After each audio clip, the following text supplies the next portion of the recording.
First of all, I'd like to say welcome to the Hall of my aunt. I'm T. Owens Moore, resident of DeKalb County here in Georgia, colleague of my brother Pierre Carson, who houses a Hall of my aunt here. Trying to put it on the map to bring information to the people, information to our community that certainly have an impact on where we need to go to be progressive in our society.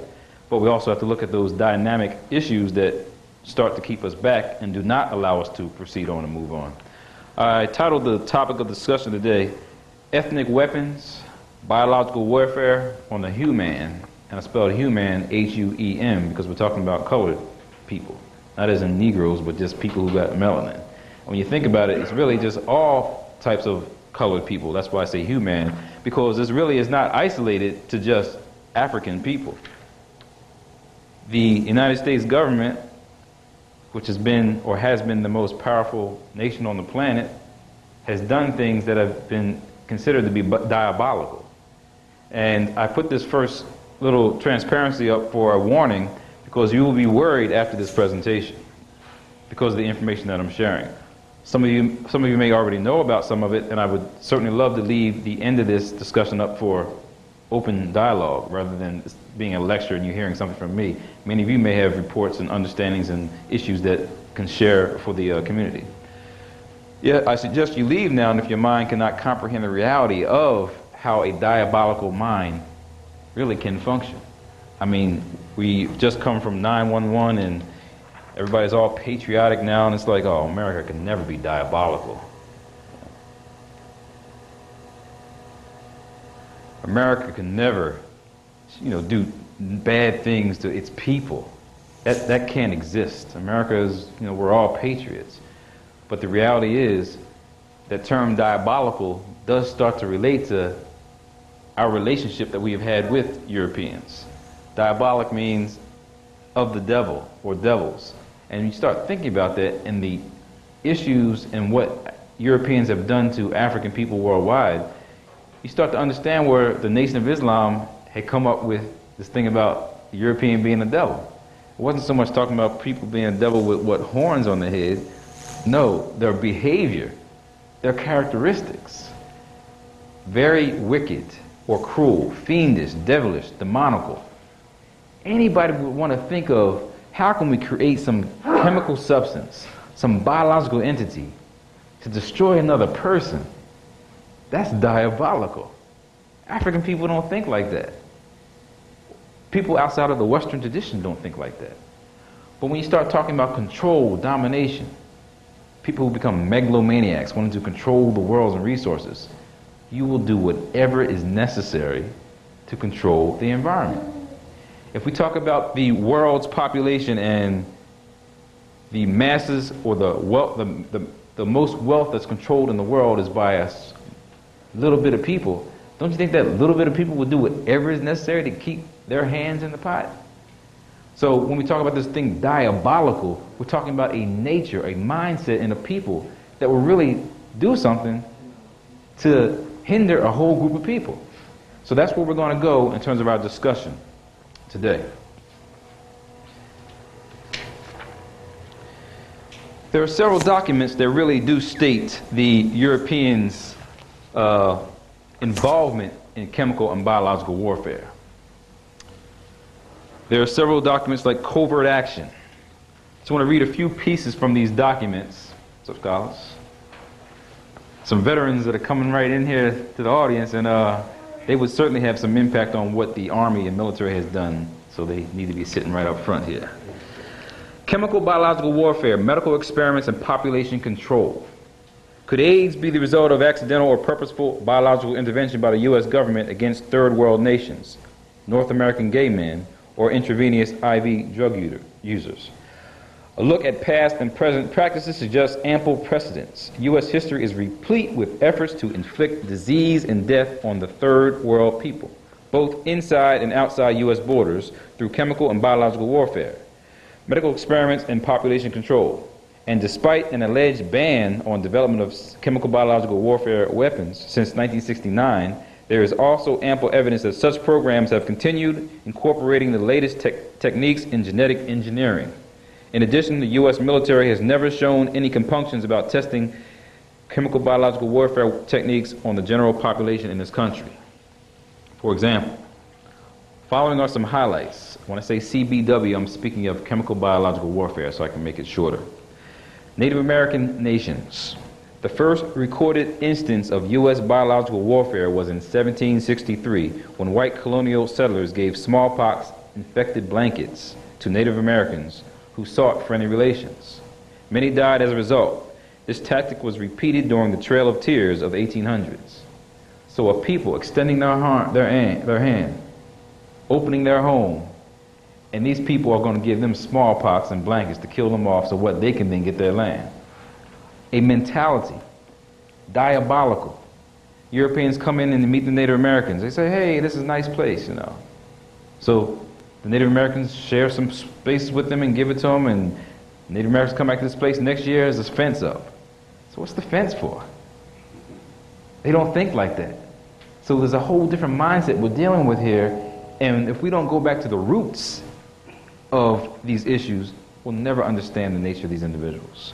Germany and Japan. In World War I, the U.S. joined all the warring parties in using poisonous gases, although to an even greater degree than the others. In World War II, U.S. contingency plans for massive use of CBW against Germany and Japan were avoided by a matter of weeks due to the defeat of the Axis powers. However, there is strong evidence of U.S. use of anti-crop warfare against its two major adversaries. Move on. North Korea. In the Korean War, the first modern U.S. counterinsurgency war, no such limitations were employed. According to an international investigating commission, the U.S. used an array of germ weapons against the Democratic People's Republic of North Korea. Feathers infected with anthrax, lice, fleas, and mosquitoes, dosed with plague and yellow fever, diseased rodents, and various implements contaminated with deadly microbes, toilet paper, envelopes, and the ink and fountain pens. Indochina. In the war against Indochina, U.S. CBW reached its zenith. It was the most massive chemical warfare in history. Seeking to destroy crops, supporting the popular guerrilla movements, the U.S. early sprayed 55 million kilograms of defoliants, primarily Agent Orange, on the nations of Indochina. As a result, the ecology of massive areas was destroyed. Millions of people were poisoned, many developed cancer, some died, and the next generation suffered horrendous rates of birth defects. Cuba. Since its 1959 revolution, Cuba has been a prime target of U.S. military, economic, and political attacks. In the 1960s, an anti-crop warfare program was carried out. In 1971, the CIA infected Cuban pigs with African swine fever, a deadly disease. Cuban authorities had to slaughter the entire pig population to stop the disease spread. Let's bring this on home to America. 1950s. The U.S. Navy spread a cloud of bacteria over San Francisco. The Navy claimed the bacteria used in the simulated attack were harmless. But many residents came down with pneumonia-like symptoms, and one died. 1952 and 53, clouds of zinc cadmium sulfide were sprayed over Winnipeg, Manitoba, St. Louis, Missouri, Minneapolis, Minnesota, Fort Wayne, Indiana, and Maryland. Despite claims of harmlessness, a military report noted respiratory problems. 1955, the Tampa Bay area of Florida experienced a sharp rise in whooping cough cases, including 12 deaths following the CIA bio-war test, whose details are still secret, involving bacteria withdrawn from the Army CBW Center. 56 to 58, in the poor black communities of Savannah, Georgia, and Avon Park, Florida, the Army carried out field tests with mosquitoes that may have been infected with yellow fever. And we'll come back to the yellow fever. The insects were released into residential areas from ground level and dropped from planes and helicopters. Many people were swarmed by mosquitoes and then developed unknown fevers. Some died. After each test, Army agents posing as public health officials photographed the tested victims and then disappeared from town. June 7th to 10th, 1966, the Army's Special Operations Division dispensed a bacillus throughout the New York City subway system. The Army's reports on the experiment noted the existence of subways in the Soviet Union, Europe, and South America. 68-69, the CIA experimented with the possibility of poisoning drinking water systems by injecting a chemical substance into the water supply of the DA, that's Federal Food and Drug Administration building in Washington, D.C. And then one last one. One highly suspicious incident that could bear scrutiny as a possible CBW test is the 1978 mass suicide of 900 black North Americans in Jonestown, Guyana. So we haven't even mentioned the Tuskegee syphilis experiment, have we? 40 years studying syphilis in men, and then if you talk about men, the whole African family being infected, and you're not treating these people. 40 years. So if you think about that, they had to find some information about that. You don't just do studies and not find anything that's going on with individuals. And what I found very interesting is that there was an article called Public Health Then and Now, the Tuskegee Syphilis Study, 1932 to 1972. Implications for HIV education and AIDS risk education programs in the black community.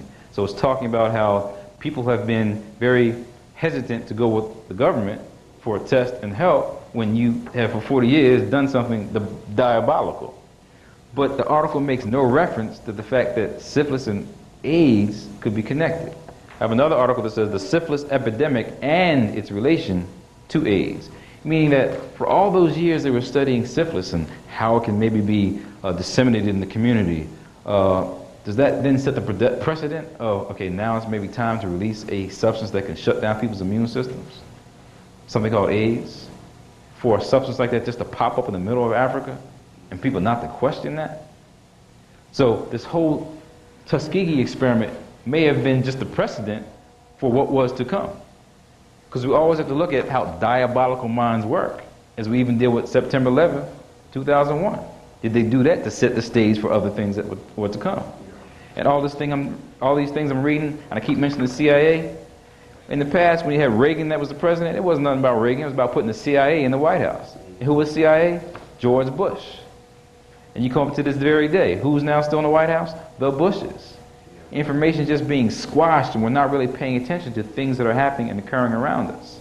So when you start talking about when people do start to ask questions, when people do start to wake up, the powers that be must do whatever they can, and if it means chemical, biological warfare on their own people, it will be done. Okay.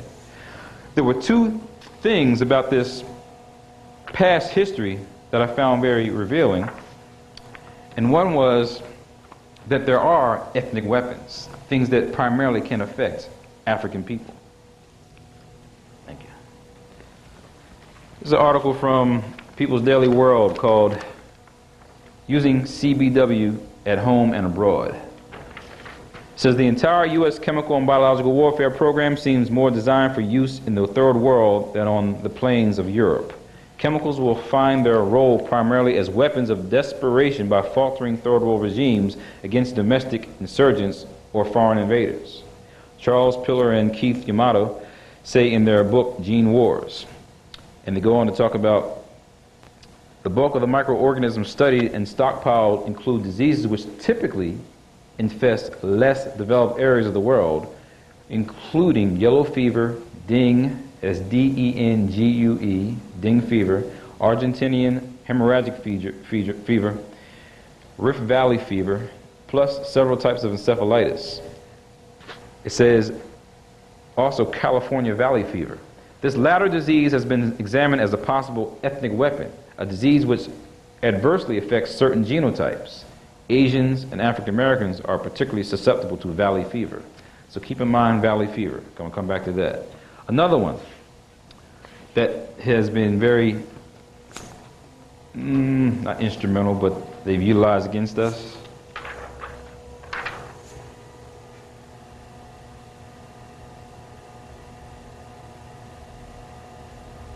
Something called Asperillus Fumigatus. I'll read this for you.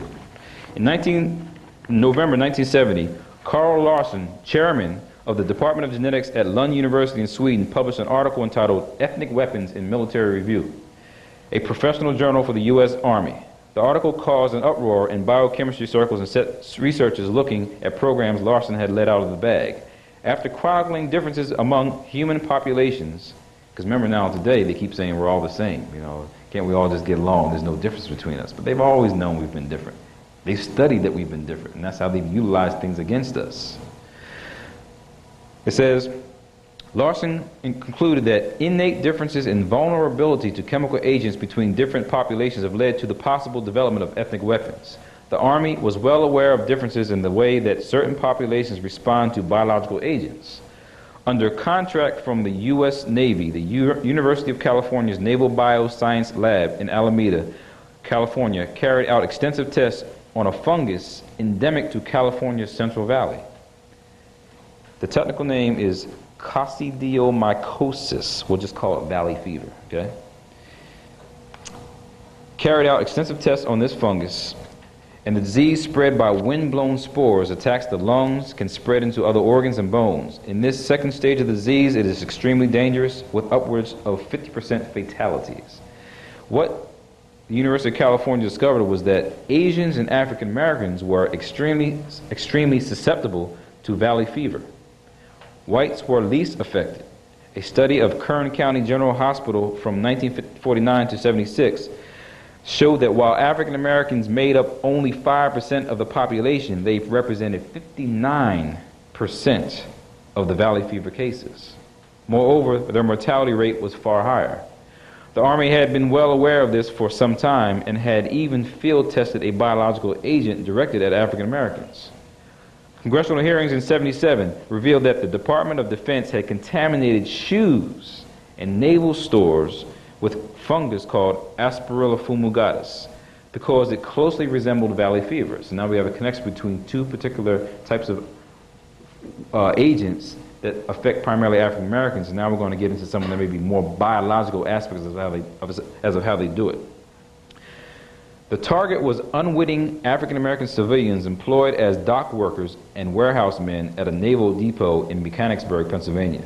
Since Negroes are more susceptible to valley fever than are whites, a Department of Defense official told Congress this fungus disease was simulated by using Asperillus Fumigatus. The spores apparently successfully spread themselves to warehouses, trucks, elevators, and 3 Navy ships. While this fungus is not as dangerous as valley fever, it does cause a lung disease called aspergillosis. Here we say aspergillin, in biochemistry terms, is a black pigment occurring in the spores of the common bread mold. And you know that's where penicillin comes. So you see, you leave bread out for a while and you don't take care of things, mold develops. So this is what we're talking about. Something like that can be used, then can be spread, and then people can contract. It says, an antibacterial substance obtained from the molds, A. flavus and A. fumigatus, that works effectively against a wide variety of bacteria. So now you have this thing in biochemistry which can be utilized now for so-called assistance and help. However, aspergillosis, which we just talked about, a disease condition caused by an imperfect fungus of the genus Aspergillus, marked by inflammatory granulomatous lesions in the skin, ears, nasal sinuses, lungs, and sometimes bones and meninges. Aspergillus, in terms of fungi talk, a genus of imperfect fungi of the class Hyphomycetes, including species that cause spoilage and diseases. So they know about this. They study this. So now it's a matter of how do they utilize this to affect people. And that's the part that we don't pay attention to in terms of, wow, could somebody really do that against us? So what I did, I wanted to put together a layout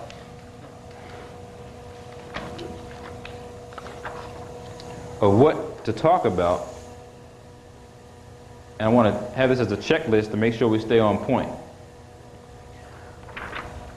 So I wanted to give you background information that this great country has done some things that have been diabolical, discuss texts that are written like A Higher Form of Killing that mention documented evidence of what the government has done against so-called colored individuals. Discuss this valley fever and the Asperillus Fumigatus that we just talked as ethnic weapons. Talk about the syphilis-AIDS connection. Talk about riot control and how many of the things that are used in riot control are things that affect skin. So they've studied us and have used now things that can be used as deterrents. Talk about alcohol, and I think many of us know about malt liquor that's been pretty much pervading in our community, and you wonder why such a potent substance that costs so less is in our communities. Hepatitis C and tattoos, because again we're talking about things that are getting to our systems that we don't necessarily know how they get into our systems. Well, this could be one way. Interferon research, or break that down because that's an immunological substance that has been utilized over time, and we have to look at the origins maybe of the investigation of this because it does relate to African people from a theory coming from a brother named Dick Gregory. And we'll end up and conclude with neurotoxins, that is, things that can actually target the brain, destroy the brain, and basically, if the brain is your unit of what functioning, and you destroy that, you've essentially got the person. So we'll conclude by talking about neurotoxins. Are there any questions before I go on about some of the things I've already read? What I find interesting is that some of the places that have been very instrumental in starting this have been not so much common, but you ever heard of Merck Sharp Dome? Merck makes Proscar. People use that for, I think, some prostate cancer treatments. It's the medication. Merck Sharp Dome is like SmithKline, Beckman, McNeil Pharmaceuticals, so it's a pretty big firm, pharmaceutical firm, M-E-R-C-K. So Merck was one of the original companies involved in chemical biological warfare. So the Army was looking for someone or some civilian type organization that can be involved in working with the government, because if there weren't any civilians involved, then people would get suspicious to think that the Army is really doing something to attack the people. So they had to somehow get the so-called civilians involved. So Merck Sharp Dome was one of the original companies. And this is just an article called The Birth of the U.S. Biological Warfare Program, and it just talks about the government's files and who was involved from the beginning. I found much of this very interesting because I worked at Walter Reed Army Medical Center in Washington, D.C. for about 2-3 years.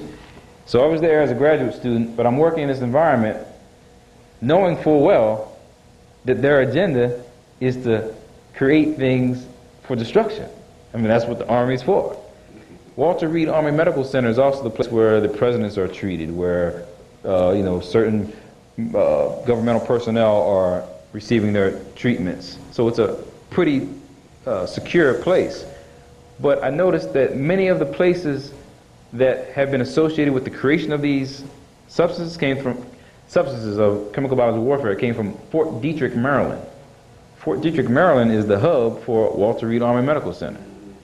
That's where I was getting my paychecks from, Fort Detrick, Maryland. So I started to question, now why am I working up in here if I know full well that I shouldn't be involved in issues, research that may have an impact on us as a people?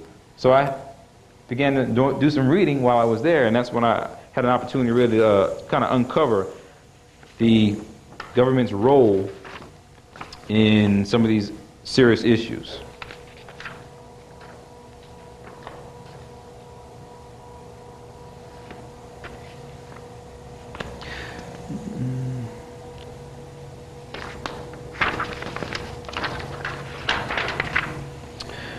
The search for the ultimate weapon.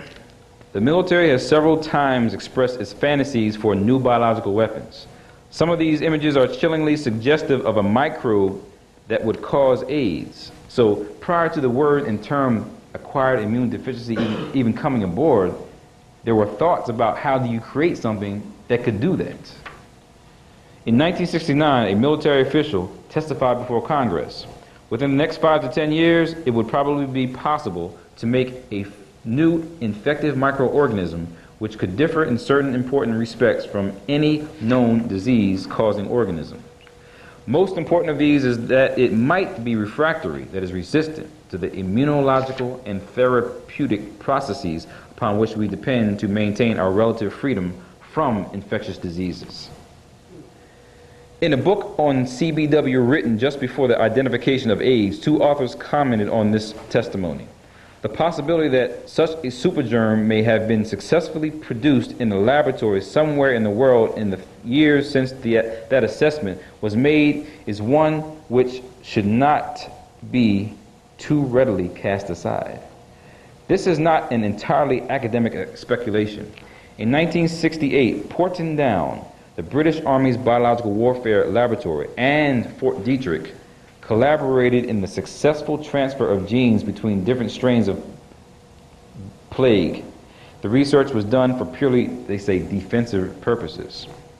It goes on to say that added to all this suggestive evidence is the particular history of the Army's Fort Detrick facility in Frederick, Maryland. It is here some have charged that the Pentagon may have developed AIDS purposefully or accidentally. This center was called the Army Biological Warfare Laboratory until Nixon's 1969 order banning CBW for production. Fort Detrick was then the leading center for development and testing of biological weapons. So we now have the physical evidence that these things were created here, and now you have the governments all worried and concerned about other countries, other militaries, other people getting a hold of something they created. Well, it's inevitable that it could occur, but the point is, there's only one diabolical mind that's ever used it and done it. If you even talk about the nuclear bomb, there's only one diabolical mind that's ever dropped a nuclear bomb. And we're always portraying and talking about other people being the problem. And here we have a diabolical mind here that we're not really paying attention to. These two things, as we try to move on, about the higher form of killing. It's a book written in 1982 by Robert Harris and Jeremy Paxman. It says A Higher Form of Killing, The Secret Story of Chemical and Biological Warfare. Just a few pieces from it. The San Francisco test was only one of many, talking about documented evidence on and on about how they actually use things and manipulate things in the environment and people weren't really paying attention to. In 1951, American Navy personnel deliberately contaminated 10 wooden boxes with Serratia marcescens and one of the things we just talked about, Asperillus Fumigatus, before they were shipped from a supply depot in Pennsylvania to the Navy base in Norfolk. So this is corroborating the story now from another source of information. The tests were designed to establish how easily disease might be spread among the people employed to handle the boxes at the supply depot. Of the 3 infectious bacteria, this Aspergillus Fumigatus had been specifically chosen because black workers at the base could be particularly susceptible to it.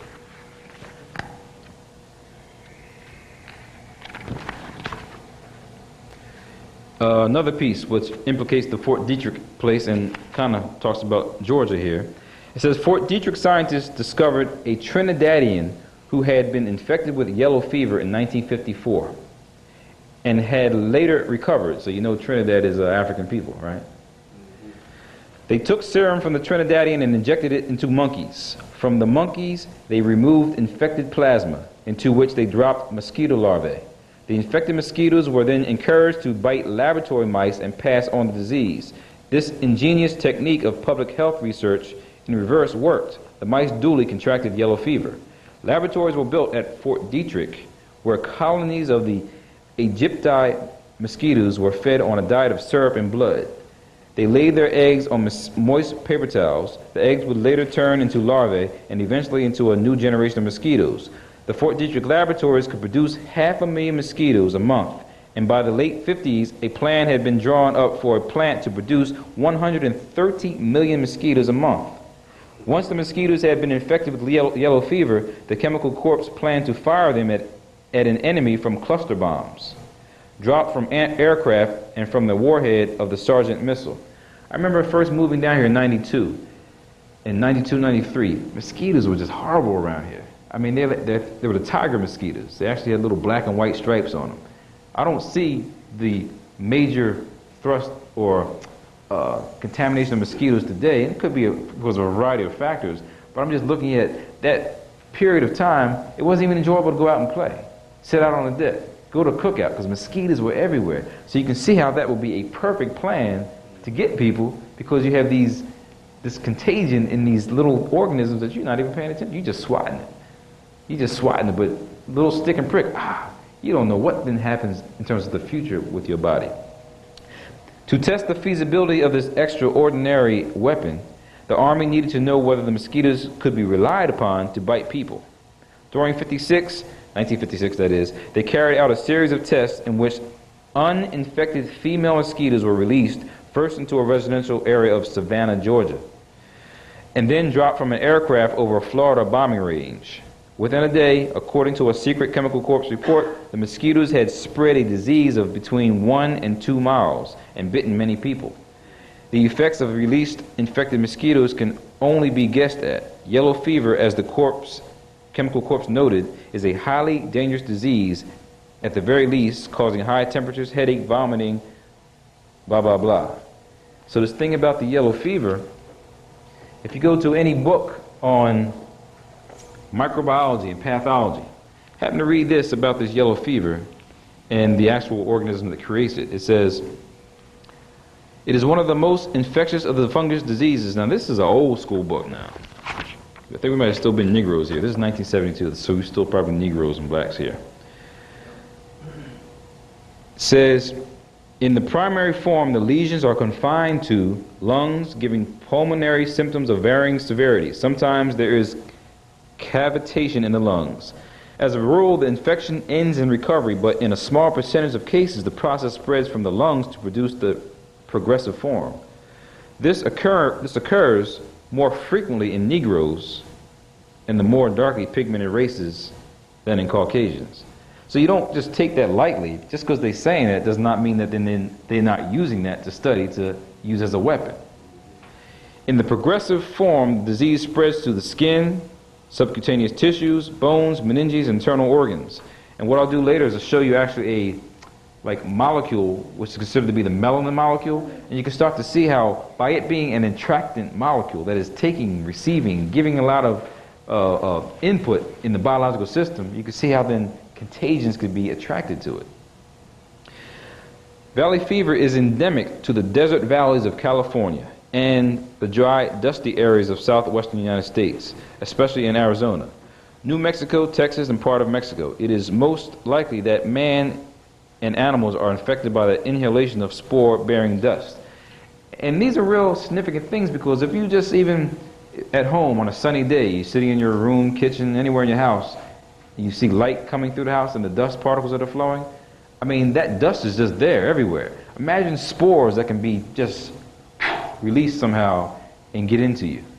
Well, that's what we're talking about in terms of these areas where it's primarily existing in these dusty places. There may be a reservoir of infection in small wild rodents, and these animals could pass the spores in their feces to contaminate the soil, after which the spores would be spread by the wind. The rather frequent dust storms of the Southwest might carry these organisms long distances. Do you remember a few years ago in the Midwest they had some rodents that had some disease? I don't know the exact name of it. I don't think this was it. But what was, you don't remember the name of that? It's like these rodent feces. Wipe out the Indian. Yeah. And then they tried to come up with a vaccine for the babies, but they infected the vaccine with AIDS. Man, so that's the thing about, now we get to inoculations and start to question that thing. But when things happen and they blow it out of proportion, it might have been planned anyway, just to make people alert of it.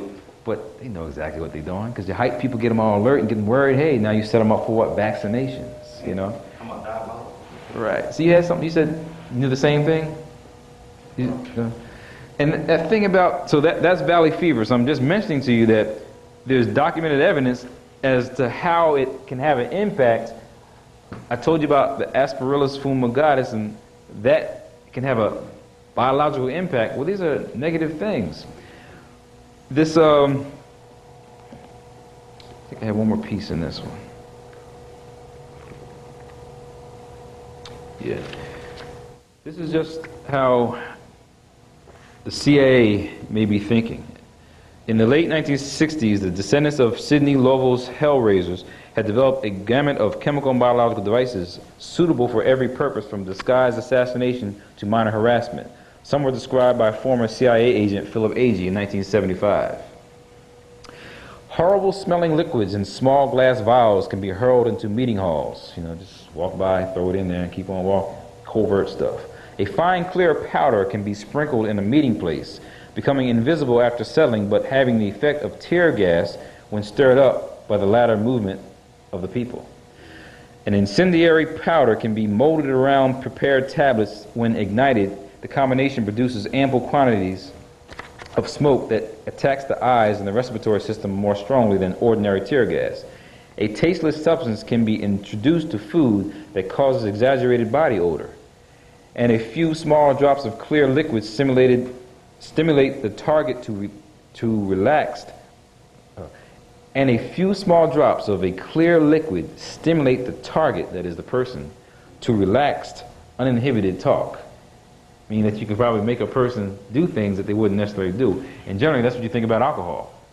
It's a depressant, but it causes inhibition, where you start saying things you know you shouldn't be saying under that alcohol. Invisible itching powder can be placed on steering wheels or toilet seats. And a slight smear of invisible ointment causes a serious burn to skin on contact. Chemically processed tobacco can be added to cigarettes and cigars to produce respiratory ailments. And talking to students, because when you ever talk about psychopharmacology, drugs, and all that stuff in class, they always got to talk about marijuana, because I don't know if they're doing it or not. But they talk about all these things now with chemicals that have been put in marijuana. And to either make it stronger or give it a different effect. But you start talking about putting things in cigarettes, cigars, tobacco items, which then has a long-term impact, and that's why with that last piece, neurotoxins, over a long period of time, you start talking about having detrimental effects on the body's, adaptability. This thing about creating hype and getting people to think about, we got to get immunes inoculated, vaccinated. This was an article in Time magazine about using technology for microchips, where they can put the little guy in the middle, has a little teeny chip in his hand that can be inserted in the body, and that chip can be used to monitor health, from sugar levels if you have diabetes, to maybe if you have some other hormone in your body that's imbalanced. This chip could be set up to test how that information is being distributed in your body. Also, maybe your social security number can be put on there, and they can track you where you go. And I found this pretty devastating, because when we talk about inoculations, the whole thing about smallpox vaccines. In the middle of Africa, the whole story, as many of you which should be educated to know already about, that was the impetus at the beginning as to how they got into the middle of Africa, shooting people up, giving them smallpox vaccines. So people were saying that inside that vaccine may have been this virus that contaminated the individuals, and that's how it spread like that. I found this devastating, really, to even think about this in inoculations. I was just feeling my arm the other day, and 2 little bumps right here. Could be just from the needle that goes in as a child. I mean, I haven't been inoculated since I've been an adult. The point is, as a child, 2 little bumps. I don't know if you even check out your arm if you got little bumps. It might just be the tissue from the injection, but it's quite obvious that things could be going on daily without us even knowing it, where they could put things in your body and you don't even know. So you wonder how somebody could bomb that, Oklahoma? Was it Timothy McVeigh bombed that place? And they found the fool a couple days later? Was they tracking them? So the fact that they can't find certain individuals, but they can find some, you start to wonder, how does that happen? So we have to really be concerned about these inoculations and immunizations, even with our children that are growing up. And this whole thing about immunizations, we don't have an immune system, because we're not immune from nothing. We have a defense mechanism system. So we can probably give our bodies what it needs through our diet and nutrition to fight against things in defense. So these inoculations can be kind of dangerous. The polio virus has been something very significant for inoculations, meaning that it has helped to deter it. The polio virus enters the body just like AIDS does. So there's some connections between, again, all these inoculations, what they did in terms of studying that syphilis.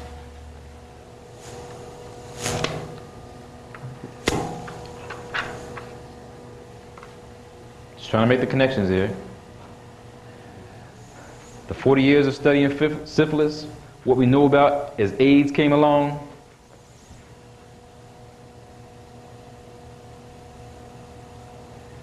And creating mass hysteria sometimes to make people want to get inoculated. And with African people being, I guess, the more gullible than others, we certainly get caught up in some things that aren't necessarily to the best of our interest. This Riot-Control, skin irritants. Just a small piece on that. Riot-Control agents are basically peripheral sensory irritants. I mean, if you want to get some people, you know, you get their eyes and skin, you make them real irritated so what they ain't fighting back and against you. So if they're studying the skin here, you know they're probably studying melanin and pigmentation because that's something that's very attractant to molecules.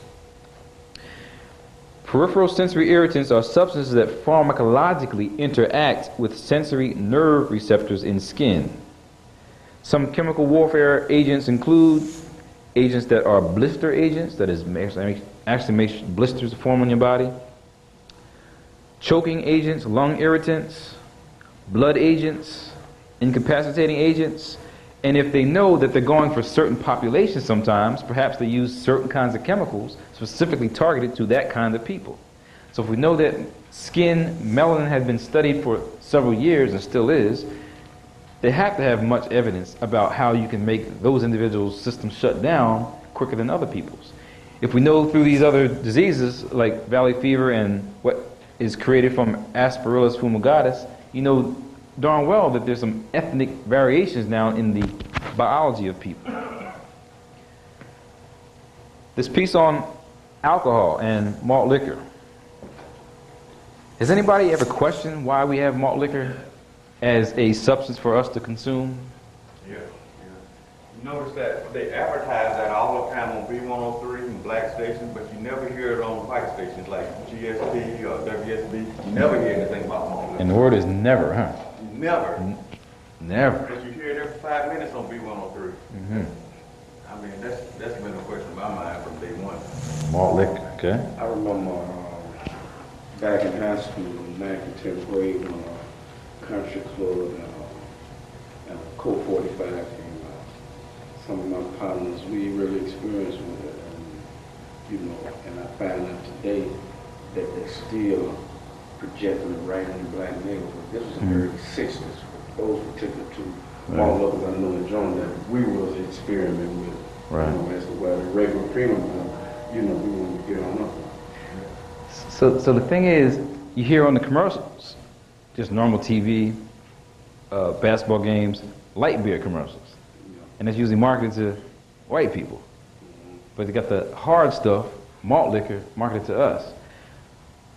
There were some problems with a a chemical about maybe 8 years ago called Cisco, C-I-S-C-O, and I guess it's probably still in the stores. It's like a wine drink that has 20% volume alcohol in it. It was creating these rambunctious feelings in these children where they were just doing some wild things and not killing one another, but doing some very bizarre acts. So a partner of mine stated, you know, when I was working at Walter Reed, we need to somehow start taking our research and information to the people. Because here I am studying animals in a laboratory context, but not having any relevance to the experience that's going on with us as a people. So it's like, how can we somehow use the malt liquor study or information about it to look at it, how it's affecting people biologically? Well, as I just started reading some information about what's in these substances, it really doesn't tell you what's in these substances. But if you look at Wild Hours Rose, Mad Dog 2020, those cheap wines that are in our communities, and you start looking at some of those things that are also in those wine drinks, it says contains sulfites, S-U-L-F-I-T-E-S, sulfites. Sulfites are used as preservatives, even dried fruits, I think, have sulfites for preservatives. But sulfites aren't supposed to really be in your body. There's something called sulfite oxidase deficiency that exists in people. That's a problem. Sulfite's okay, something that shouldn't be in your body. Oxidase. Anytime you see a word that has ASE on the end of it, it's referring to an enzyme. So if you say sulfite oxidase, it's what? An enzyme that breaks down sulfites. So if you even got the wine stuff in your body and you're drinking it, okay, you at least have something in your body that can break it down. If it ain't there, you're going to get really drunk or really sick. So if you have a deficiency of that, you're going to have a problem consuming that type of substance. Now let's look at people who have a deficiency of that without even understanding or talking about alcohol as a consumption. In chapter 10 of Dark Matters, Dark Secrets, I wrote,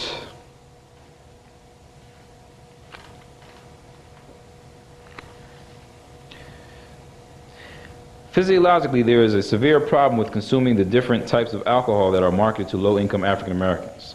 For example, the cheap wines which just mentioned contain sulfites. Long-term consumption can potentially lead to neuropathological damage. What does neuro mean? N-E-U-R-O, neuro, brain.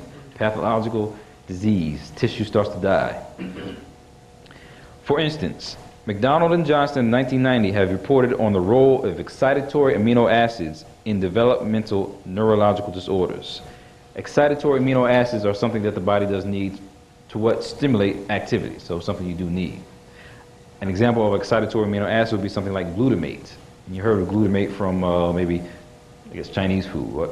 Some people say no MSG, monosodium glutamate. Well, it's giving some people headaches, so it's stimulating things. So some people can't have it in their food. So that's what we're talking about with glutamate. In fact, there is a metabolic amino acid disorder called sulfite oxidase deficiency, and it is fatal in childhood. The disorder is characterized by widespread neuronal injury and destruction, mental retardation, and cerebrospinal fluid levels of this enzyme this chemical called sulfocysteine. The effects of sulfite oxidase deficiency are indirectly related to our discussion, since the effects of high sulfite levels from alcohol consumption may produce similar mental disturbances and neuropathologic damage. So what we're saying here is that this chemical should not be in the body. I'll hold it up. Sulfocysteine is not normally present in the body, and this abnormal metabolite is the result of a deficiency of the enzyme sulfite oxidase in brain and peripheral organs. Orally consuming sulfites in alcoholic drinks can elevate this sulfocysteine to dangerous levels and mimic the neuropathological changes that we talked about earlier. Besides sulfites, consumers would need to ask what other ingredients are in the potent beverages that are marketed directly to African Americans, and believe it or not, they don't have ingredients on those bottles. And that was the big thing about that chemical Cisco in the past. It was produced out of somewhere in New York, and the individuals refused to put what's in the ingredients. And so for me, that would certainly shed light on the fact that we're being manipulated, because, I mean, if I said, is there a substance called Fat Boy malt liquor? You would probably say, I ain't not creating nothing goes to Fat Boy malt liquor. That can't be. Fat Boy malt liquor. Premium malt liquor. Got a double XL on it. 40 ounce. No, I stole this. I bought this from the store to keep on, not ice, but in a bag to keep showing people that this stuff really exists. They are marketing things that are certainly ethnic in nature, and this stuff is probably destructive. But look how easy it is to consume. I mean, nice, easy handle bottle. How much alcohol? Doesn't say, but most malt liquors have more than 6% alcohol. Normal beers have like 4 to 6% alcohol, so this is at the high extreme. But the point is, the level of marketing that goes to putting things in our systems that you know darn well aren't necessarily positive for us. Why not a 40 ounce of water? You know? They ain't got 40 ounces of light beer, do they? But a 40 ounce of malt liquor. So my question is, or statement is, for us to pay attention to actually the things that are in these substances, but really not consume them at all. You know what I mean? Just get rid of them. Don't even think about consuming them. So, going down our checklist, next piece I wanted to talk to you about was hepatitis C. And that's because of it being, again, another organism that can get into our bodies and not know how it got there. I mentioned examples from the readings. Things to be puffed in the air, things to be spread on toilet seats, things to be put on doorknobs. You scratch your head, eye, put something in you, and now it's in your system. Diabolical. So we start talking about hepatitis. There are really three forms: hepatitis A, hepatitis B, and now there's this thing called hepatitis C, which they're considering to be a stealth virus. Over 3 million Americans are infected with the stealth virus. Most don't know it. Stealth. What does stealth mean to you? Hidden. Can't even see it. Don't even know. Because it might not happen and come out until a couple of years later. Yes? Hepatitis B has been developed during the Vietnam War with the Agent Orange. Agent Orange? Yeah. Like now, the veterans are being asked to come in and serve in Vietnam. Right. Take a physical to get paid for it. And then you're right, it affects the organs at all time high. So breaking that down, because they do have military veterans are the best people to be studied, because they have to keep coming back for what checkups. Yeah. Black men who ain't in the military, shoot, we don't go to the doctor.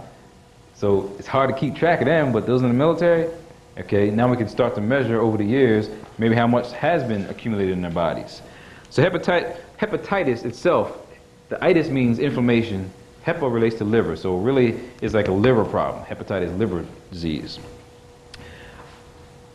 Unlike the A virus, which spreads via fecal matter, or the B virus, which passes easily between sex partners, the C virus can't spread unless a carrier's blood enters another person's veins.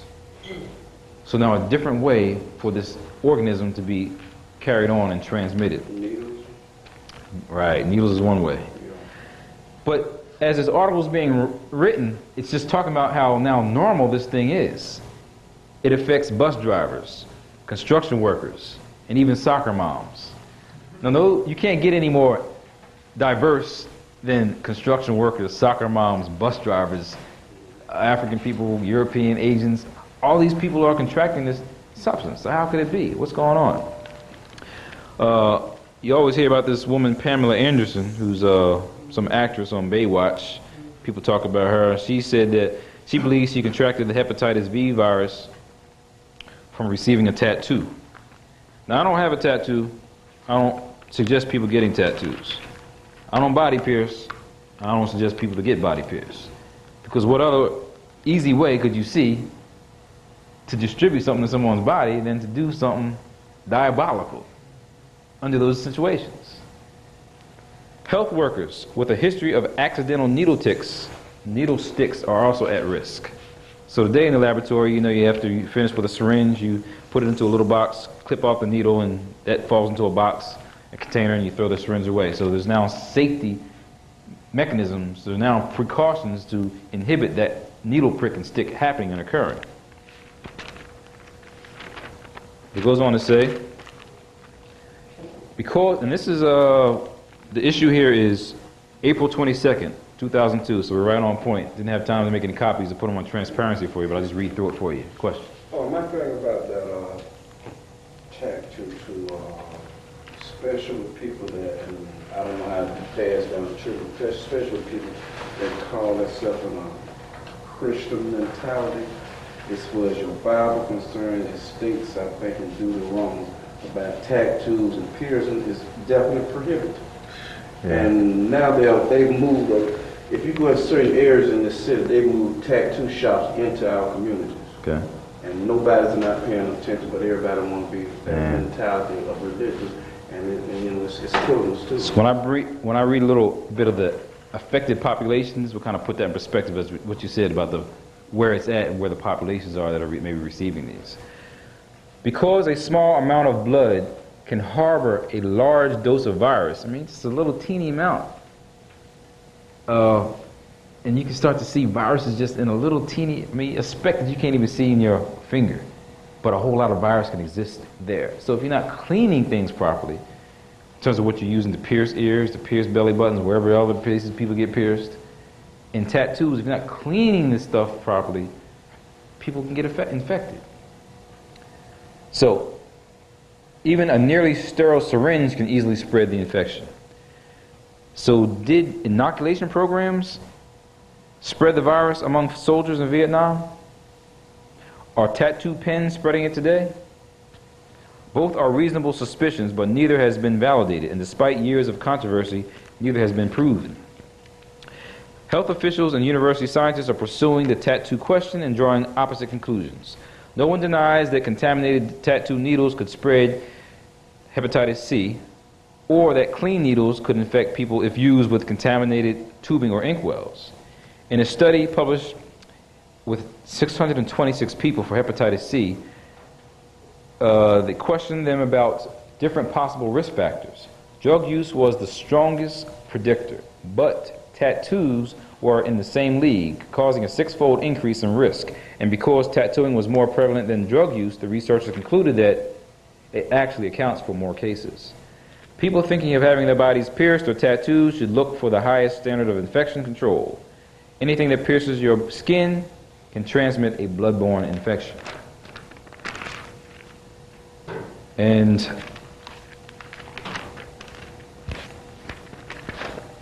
two final pieces on this. One is with this the affected areas. If there's any way to look at this on the camera here, affected groups, and I'll try to break it down for you to put in your mind. On one axis it has the percentages, 1 up to 5%. It says by age and gender. It says going across the board from ages 6 to 11 all the way up to 70 plus. In the middle you see most people are being affected. Well, those are the people that are going through the ear piercing, going through the tattoos. Men are primarily more affected. Well, again, not solely relating this just to tattooing and piercing, because again, you're talking about IV drug use. We're talking about other ways, but you look at the people that are involved. Men primarily. You look at all these brothers getting their ears pierced. I mean, I don't have my ear pierced, and I never could really understand the reasons for that. And I'm not dissing anybody for wanting to have an ear pierced. But the point is, look at these numbers here, and brothers getting pierced ears, and now you got white people getting pierced ears. You got now people piercing everything: nose, penises, stomach, belly buttons. The other one, by age and race, from 1988 to 1994. So you got a maroon and a blue line. On this one, you got a maroon, blue, and an orange line. The orange line is the lowest. Again, you got by percentage and by age. The white is the lowest. The Mexican-American, not as bad, but in the high extremes of age 60, they start to encounter this hepatitis C. African-Americans, off the chart, in the middle. So when you start talking about what's in our community, you see the brothers on TV, all of them wearing tattoos. So what are the people who are watching them do? They emulate them. I want to get a tattoo. Michael Jordan.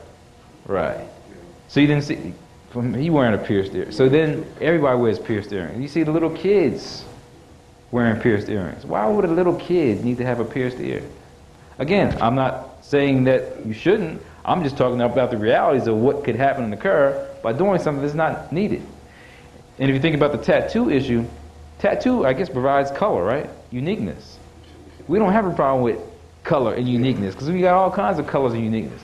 Europeans have been really involved in that tattoo stuff because they used to tattoo the whole body. And they still do, rather. So we kind of picked up on doing those kinds of things, but tattooing has not been a part of our reality. But the point I'm trying to make is studies have shown that we are at the high extreme of contracting some things like this hepatitis C. Question? Yeah, the tattoo as far as enjoyment and the influence about the small kids, they just don't know, but the influence of the parents or the guardians, it's been misinformed or figures, all right, it's a Caucasian thing, it's all right for Negroes. Yeah. And with the kids, man, they don't know the long-term effect it's going to have on the parents or the guardians. Right. And a lot of them may have some kind of disease where that will come in conjunction with it to offset anything that they may never know about. Yeah, and that's what I'm saying by we don't know when and how things have gotten to our bodies if we're doing things at a very young age, Yeah. and then it affects you later on when you get older. Yes? Besides the use of injections, IV use, and always thought that what would increase the risk of African American males having hepatitis C would be, I always thought of the barbershop, the clippers. That's an excellent source of transmission. And I always tell my friends, try not to use those, the clippers that are being transported from me. They spray it with some type of a chemical, but as soon as they spray it, they brush off the brush. It needs to be sterilized. How long does it take for that bacteria to be cleaned and sterilized before it goes on to the next individual? And I think that's a great source of transmission. Okay, a point that I would have overlooked. And you know how you start, when you see people that are presenting information on health, nutrition, diet, something dealing with information like this, you check them out, see where they're at. Well, I cut my own hair. So I'm out of that loop to actually know what really happens in the dynamics of a barbershop. But that's real in terms of if I have my wife trim up the back of my neck, oh, that was too tight. Oh, that cut me. That means whatever's on that clipper could then get in me. So that's a very serious question, but like I said, I'm out of that realm of seeing the barbershop routine, but like you said, just another way it could be transmitted. One of the other ways is also blood transfusions. If people are ill and sick, getting transplanted, or they got in an accident and they need blood. I mean, transfusions are also another way. But I want to move on to this piece of how they've also been trying to help out to get rid of hepatitis C. And it's to use something called interferon. It says when this guy who was this big fireman, he was a big strong guy, got this hepatitis C, it basically knocked him out. And he was taking this stuff called, when he got his diagnosis in 1977, interferon was still being used by itself. And it really did not make him feel too well. Interferon is a immunological substance like interleukin, some immunological molecules that the body creates to fight like cancers. I mean, our bodies really have everything it needs. You can take herbs to stimulate those things.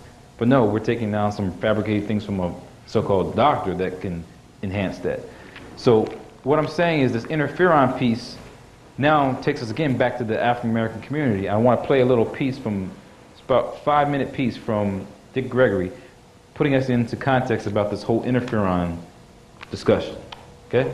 Bear with me. And it's about the Atlanta child murders. Anybody have any thoughts on that prior to me playing this tape? Conspiracy. So, brother up front said conspiracy. Yes? I heard that they were kidnapping the children and removing particular glands from them. Okay, so I don't know the truth. I wasn't here at that time, and that it was blamed on the Wayne Williams and stuff. Okay. But they were extracting things from them, and that when they found the children, they found them very aged and different. okay. So body parts, organs, conspiracy, anything else that came to mind? I mean, really nothing has been set in stone as to why and who are the culprits, right? So I just wanted to play something again related to Brother Gregory's thoughts. Who is responsible for the deaths in Atlanta? Many theories have surfaced. Probably the most controversial theory is the one put forth by political activist Dick Gregory. All the black children down in Atlanta.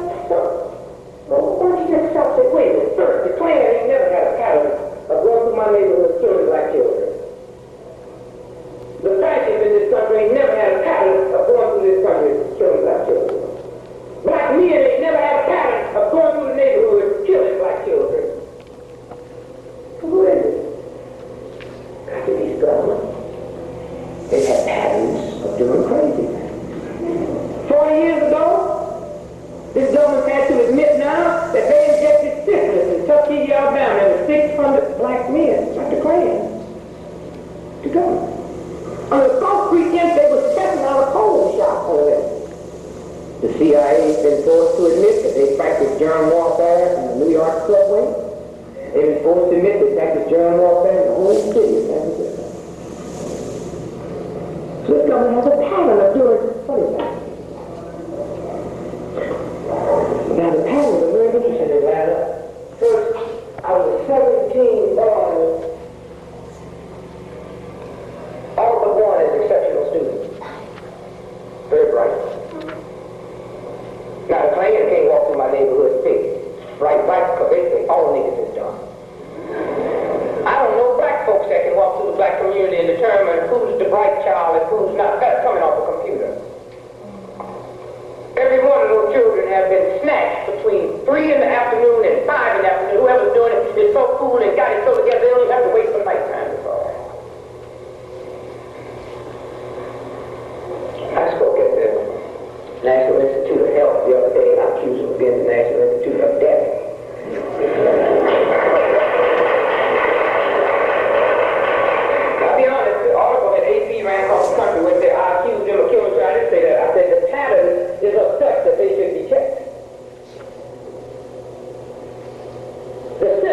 Riot-Control in Atlanta, Georgia.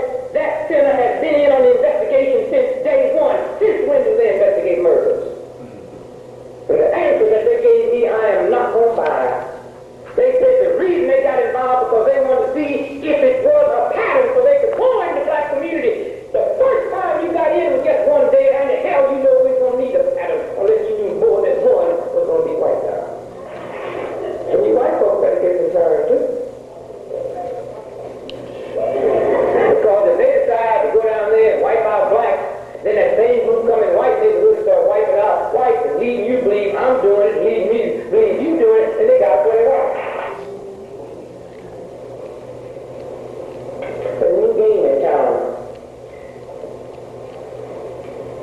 You check the stock market in New York City. Last Friday, a new stock went on the market called biogenetics. And they never had a company sell as much stock in one day as that company did because the new game in town is cell manipulation, baby. That's new money. And when you deal with that, you got to find somebody to manipulate. Now, I don't know what they're doing in the lab, but I know what I'm seeing it don't look right. And I know when I go to Washington, D.C. and say that there's a possibility that the government might be involved, I say that Monday at 12 noon and Monday night they claim they got the first break in the case. Little black dude that's supposed to be in jail in Florida, supposed to know something about it. Well, I don't know, but if I had the head investigation, I would start first dealing with that new thing for curing cancer called Interferon. Costs $22 billion a pint. And it's made from blood. But you got to get a whole lot of blood. 90,000 quarts of blood will only give you like 3 grams of interferon.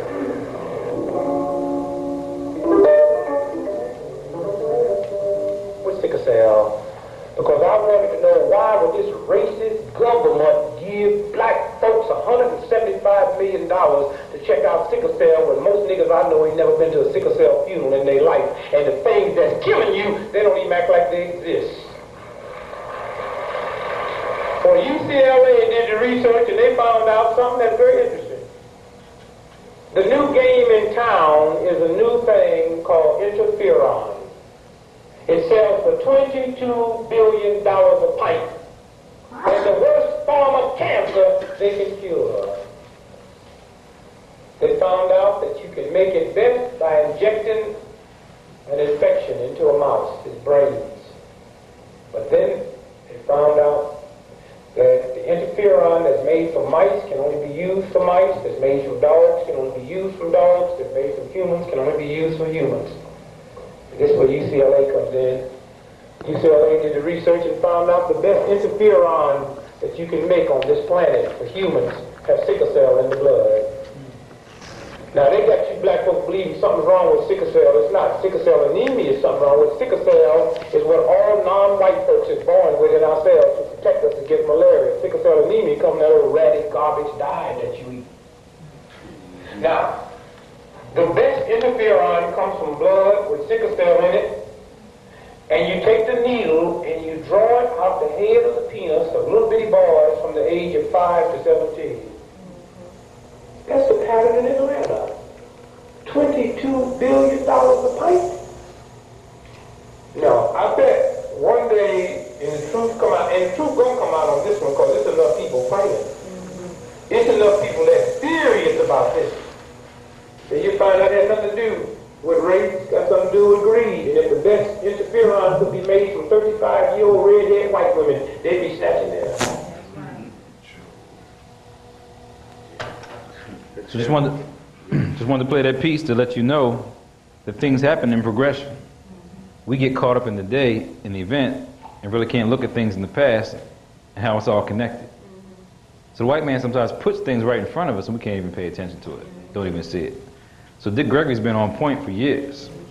One of my colleagues sitting up front here said, you know, when Cynthia McKinney came out talking about Bush needs to be checked to see if he knew about what was going on with this September 11th, well, where'd she get some of the information from? Well, Brother Dick Gregory. So he's like, well, here you getting ready to talk about this ethnic weapons, you're going to put Dick Gregory there again. It's like they want to target you now, you know? Because they know they have Cynthia McKinney talking about she's coming up with some bizarre information. She's just asking questions. You don't want people to ask questions? No, not if you're trying to control and dominate the world. Not if you're diabolical, like we talked about at the very beginning of this discussion.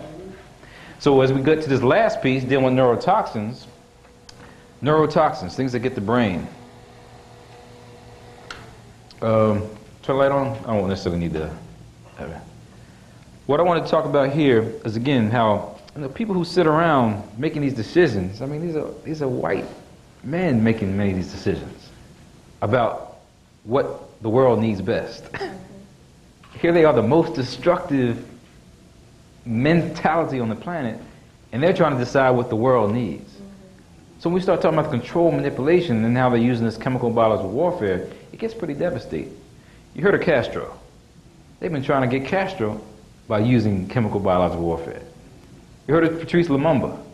The movie just came out about his life and times, but it'd be nice if we read about him rather than worrying about an HBO movie about it, but you get the point there.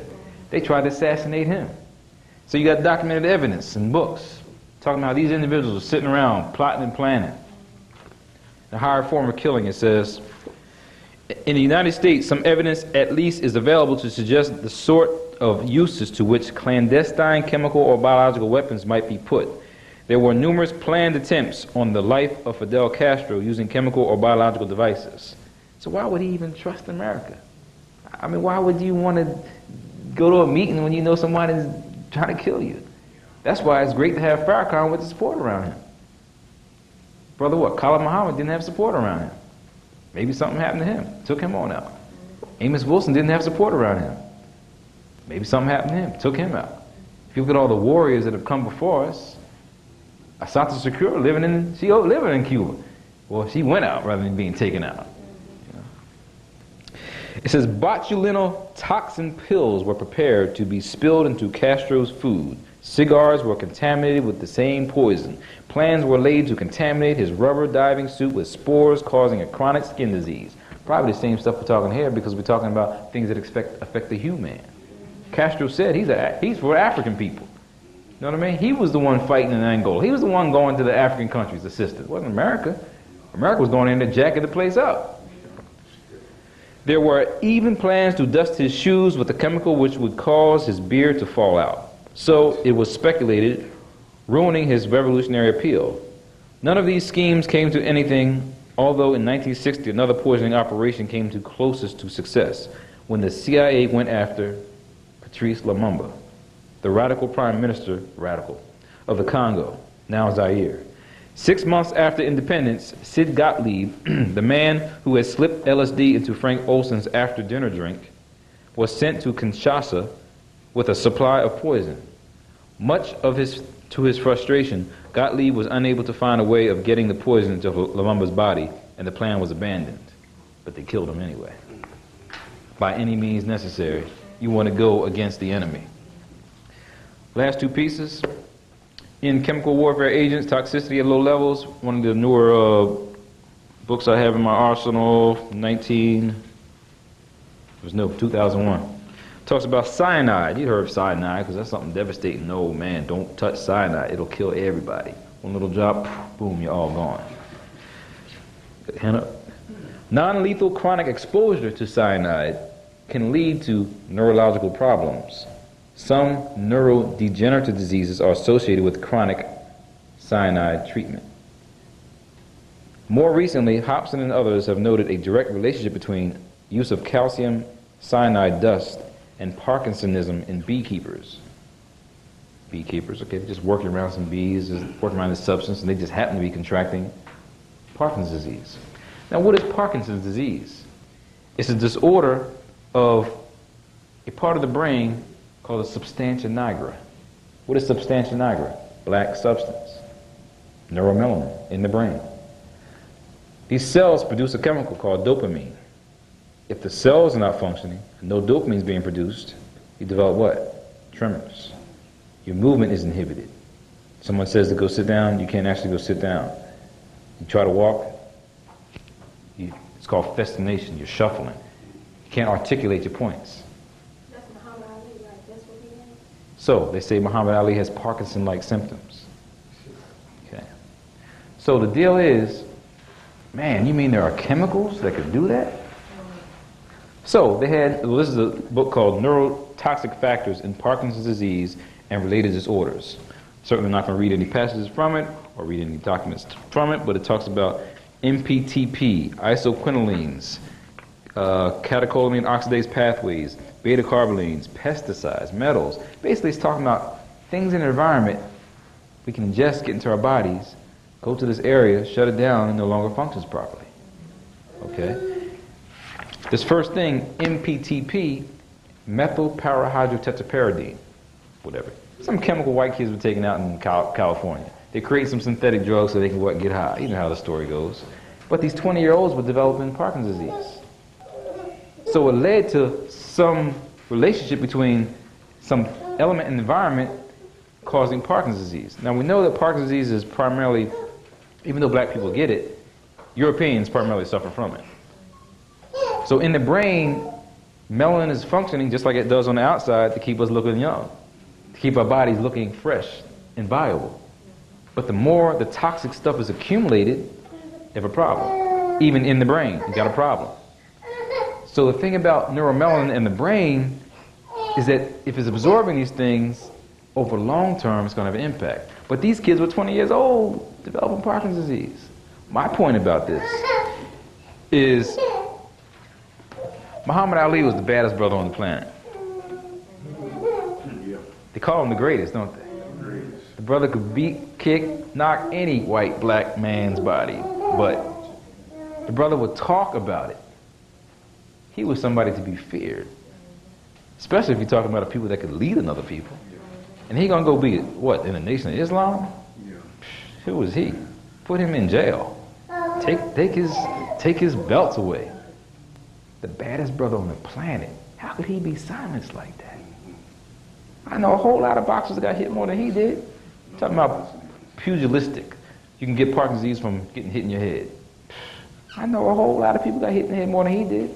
So if you're talking about these neurotoxic substances, putting somebody's drink, if he's working out, maybe painting some things on the cabin, metabolism's up, things get into his body, and you're talking about over time, devastating.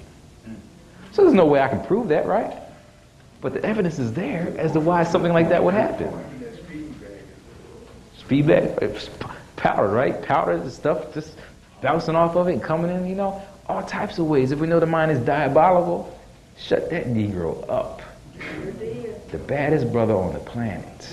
So I'm going to leave y'all, and we're going to open up question and answers, but hope y'all got some from this information. Since you was talking about Muhammad Ali and the heavy and the boxing world in general, I've covered a lot of the boxing stuff right here in Georgia and other places from the Golden Gloves and up. And I've had an opportunity to meet some of the greatest, even Ali. And what I noticed in particular, being around Joe Frazier, Ken Norton,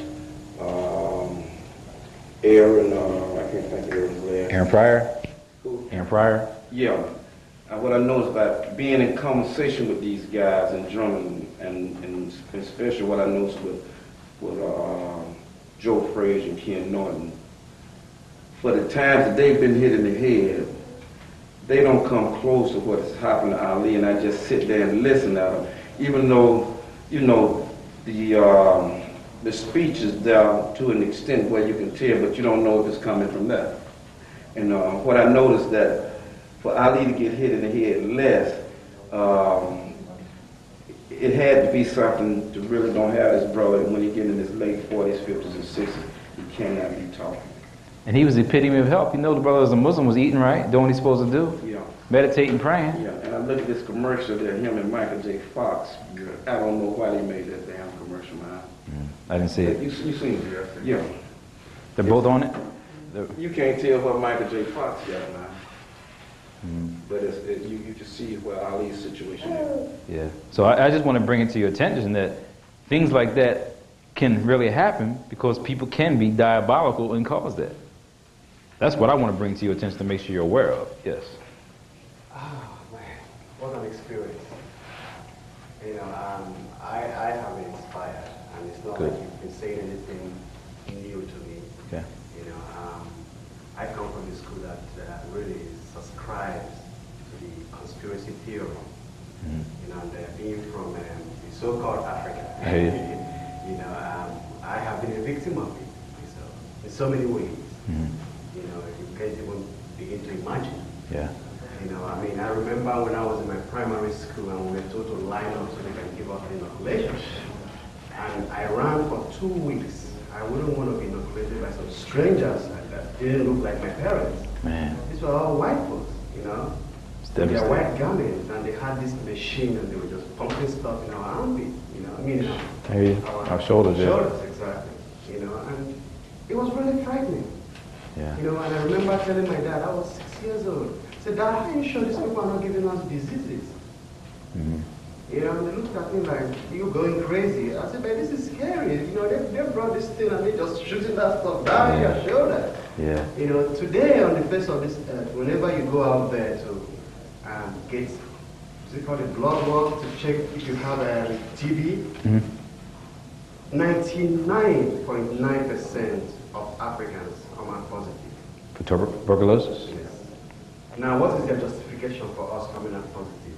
They told us, and this is a fallacy, I believe, that the reason we come out positive is because most Africans are infected with TB, and by being in contact with them, you become infected. Right. You know, and I know that's banana with cheese. Right, but ethnically it can relate to those ones we just talked about, which are highly tuberculosis related. Exactly. So it may not be that you have tuberculosis, but you have what the so-called entities within your body that look like that. Exactly. Our bodies are not the same as Europeans.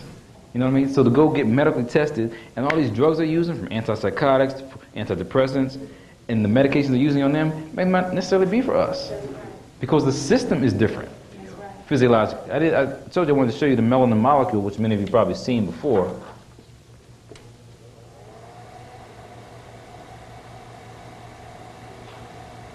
But as I said on the radio, as a carbon-based substance, it has multiple layouts, which makes it a really, really indestructible element, but a lot of things can be attracted to it. Can you flip that light down for me, please?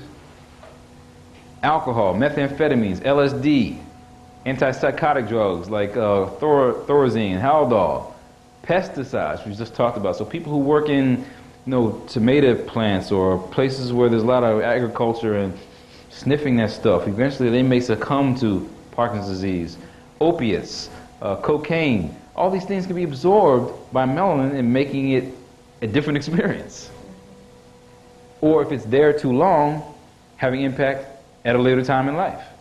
So there's some drugs that we don't necessarily need to do. White folks love the amphetamines and quaaludes and them things that are upper. We don't need that. If anything, we already high. We need something to chill us out. Something to, what's it, the cognac people drinking now? And what's all this stuff, Crystal, whatever. We need other things that chill us out. Oral history of the Vietnam veterans. Wallace Terry talked about, the white people in there killing folks up and cutting off ears, making necklaces out of them and stuff, and doing drugs to boost them up. Africans in that experience didn't need that. Since you don't know about the Vietnam War. Speak a little louder too. I'm late on tape. Go ahead. During the 60s, the Prime Minister of Vietnam then made a statement in a book called Doping Company, and it was in black and white and other books, that we're going to grow the best poppy to demoralize the American GI soldier. Poppy as in like poppy seed? Poppy, yeah. Heroin? Yeah. To demoralize us. That was one of their interests, and I always had an interest in the Americans are paying them to do this or to influence them to do this. Man. When they say demoralize, do you know what they were saying at that point? What were they talking about? To just disseminate so they wouldn't fight or something like that? Well, to have a type attitude is, there and not getting a dog about why you're fighting too. But my thing about to show the wrong side of us when we got back.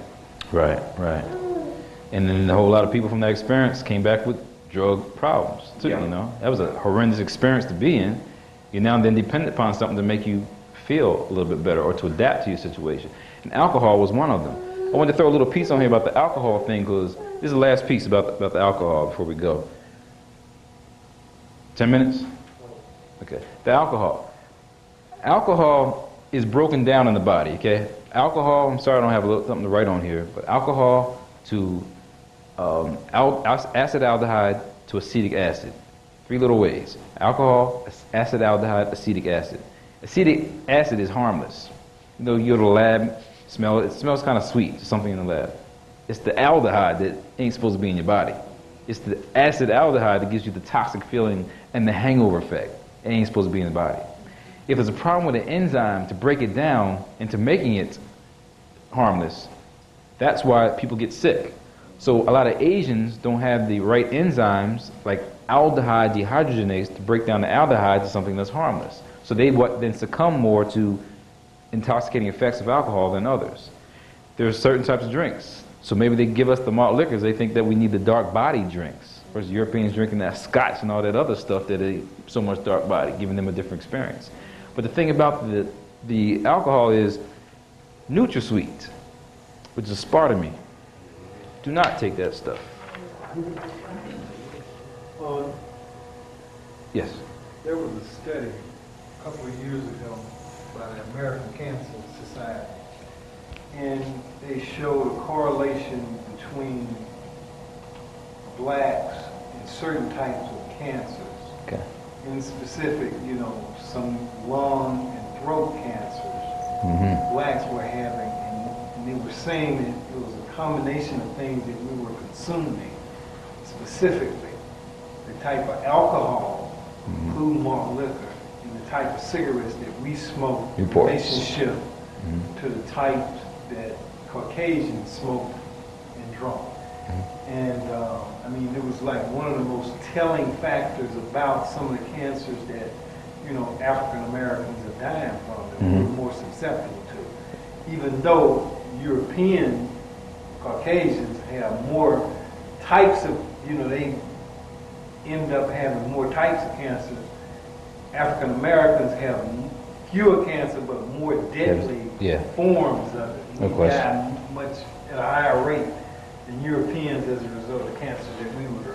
And I mean, it was in black and white. And I mean, it was like, at the time, I read 2 or 3 different newspapers, and I kept up with a lot of things. And like, I mean, it was so apparent that this information would help so many people, you know, if not change their minds about what they were doing, at least be informed about what they were doing. But I mean, it was like so little said about it. Yeah. So, I mean, and it was a big study. I mean, a lot of research went into this.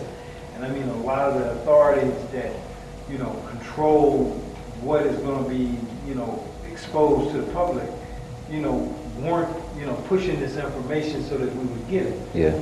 And, you know, going back to the conspiracy thing, I mean, just a couple other names that you can throw in of, you know, black people who are a threat to the system, who died young and mysteriously, you know, Bob Marley being one, and Arthur Ashe being another one. Say the thing about Bob Marley, too. They said he had stubbed his toe playing soccer, and then he had to get some treatment, and he then developed melanoma, cancer, right? So from what treatment from his toe. The other one you said was Arthur Ashe. Said he died of what? AIDS. I think his was from what? Blood transfusion? Blood transfusion. As a result of a heart attack that he had, you know, while he was playing tennis. I mean, and there was no, I mean, it was like these mysterious things were happening to the, and another brother, Robinson, that used to be the news anchor for Max Robinson, who, ABC. And if you look into what these people were doing at the time, all of them were, you know, involved in a pan-African movement. Yeah, they were activists, you know, and they were involved in a pan-African movement that really, you know, threatened, you know, the powers that be, because like the positions that they held, they could get to a lot of people and, you know, spread a lot of information. That's why I'm saying I try to stay incognito so people don't, you know too much about where you're coming from and what you're talking about, because people fear revolution. All this is change for the betterment of mankind, but some people, again, have diabolical minds to maintain a megalomaniac viewpoint that is to control the world. Yes. Yeah, I wanted to say that as far as those who are in like the sports arena, especially fields of athletics, okay, these people have access to your body, they have access to your blood, you know, they have access to the very things, and so when they can easily control you. You see what I'm saying? Yeah. They take your blood. They have their private doctors, their private physicians that they send you to, and you just really can't afford to be too activist oriented because they are so close to you. So that the Muhammad Ali's, the one who was very pro-black, you know, they had to shut him up. Yeah. You know, he was a threat. And it was also brought to my attention about the change of Michael Jordan. Right. See, a lot of people don't know. Now, this is just, I don't have the evidence, but I have friends. They, you know, these people are cloning. They're talking about cloning now, but they've been doing it. Yeah. So they put humans on the planet. But they were saying about the situation about when Michael Jordan's father got killed and he went into retirement.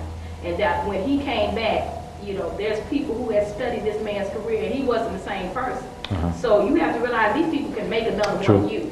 They can take your blood, especially, and so now they're doing this thing with most of the athletes now. You notice that they're getting a lot of the blacks out of it, and they're bringing in these Cubans, Dominicans and stuff, but they can make another you. Yeah, that's true. They don't need us no more. They got everything from us that they need. You see what I'm saying? So you have to know that you put yourself in a very vulnerable position when you go out for these fields and you give these people access to your body because they know the melanin and the superior genetics that you carry around, that's $1, sir. Yeah. And you know, and I've got tapes with Dr. Sabi and Jewel I. Prukram that tells you that the new gold rush for this century is going to be the human organs that come from us and melanin. Okay. Michael Jordan piece, there's a sister from North Carolina who talked about when Michael Jordan, when he was with Chicago Bulls, jumped from the foul line and flew and then dunked the ball, they said he's on drugs. Went through all kinds of tests.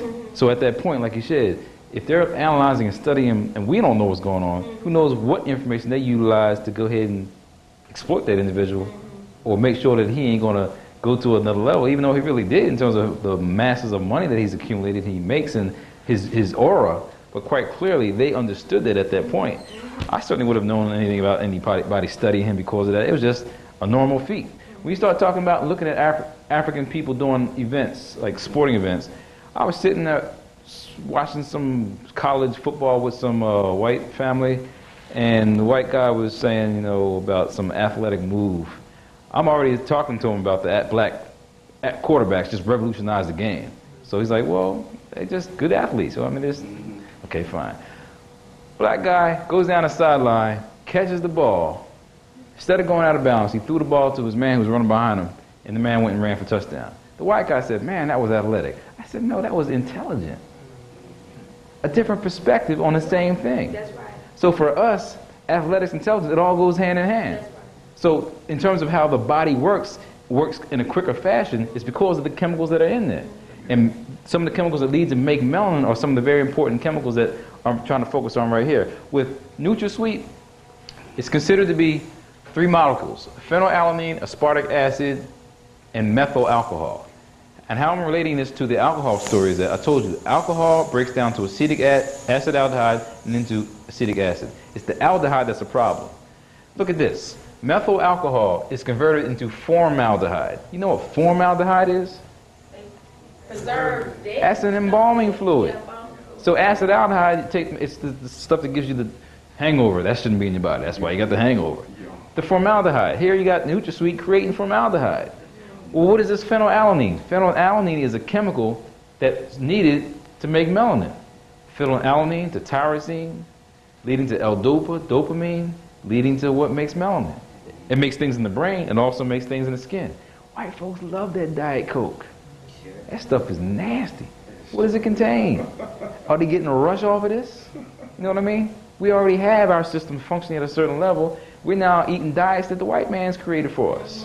So you look at phenylalanine, something that's created to be sweet. Even your children's sweets these days, like candies and certain candy bars, it's got the NutraSweet in it. So pay attention to it and don't buy that stuff, because eventually, as I said, you're putting in toxic stuff. There's a disorder, have it in the books, Pku Phenylketonuria. It's a genetically passed on disease, but it's recessive, which means it can be corrected by the diet. If you have too much phenylalanine in the body, do you know what happens? People can become mentally retarded. Their skin lightens because it's no longer what leading to the pathways that make what melanin. That's a serious problem. So if you're talking about a genetic disorder from too much of it, what's happening when you're drinking it all the time? And people drink it for breakfast. They drink it for lunch. They drink it for dinner. They drink it all day long. And I hope y'all ain't drinking that stuff. Just leave it on that. All right? Good talk.